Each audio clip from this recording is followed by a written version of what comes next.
দক্ষিণ আফ্রিকাকে হারিয়ে প্রথমবার বিশ্বজয়ের স্বাদ পেয়েছে ভারতীয় মহিলা দল। এরপর দেশের মাটিতে বাংলাদেশের বিরুদ্ধে সীমিত ওভারের সিরিজ খেলার কথা থাকলেও তা বাতিল হয়েছে। আগামী মাসে নতুন সিরিজ খেলবে উইমেন ইন ব্লু। শুক্রবার সেই সূচি ঘোষণা করেছে বিসিসিআই।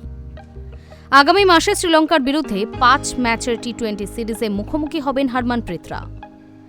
21 থেকে 30 ডিসেম্বর পর্যন্ত চলবে সিরিজ। প্রথম দুটি ম্যাচ হবে বিশাখাপত্তনমে, বাকি 3টি ম্যাচ তিরুবনন্তপুরমে।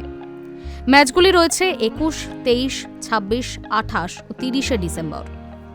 এই সময়ের মধ্যে ভারতীয় মহিলা দলের খেলার কথা ছিল বাংলাদেশের বিরুদ্ধে, তবে দুই দেশের মধ্যে কূটনৈতিক সম্পর্কের কারণে সেই সিরিজ পিছিয়ে দেওয়া হয়েছে।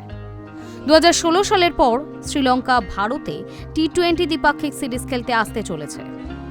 আগের সিরিজে ভারত 3-0 ব্যবধানে জিতেছিল। চলতি বছর জুলাইয়ে টি-20 সিরিজে মুখোমুখি হয়েছিল ভারত। 3-2 জিতেছিলেন স্মৃতি মান্দানারা। উল্লেখ্য, ভারতের বিশ্বকাপ জয়ের পর মহিলাদের প্রিমিয়ার লিগের মহা নিলাম সম্পন্ন হয়েছে বৃহস্পতিবার। নিলামের দিনেই WPL এর দিনক্ষণ ঘোষণা হয়েছে। 9 জানুয়ারি থেকে 5 ফেব্রুয়ারি পর্যন্ত চলবে WPL।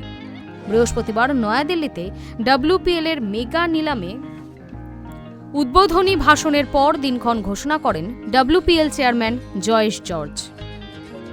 এর একদিন পেরোতে না পেরোতেই বিসিসিআই ঘোষণা করে দিল মহিলা দলের আন্তর্জাতিক সূচি।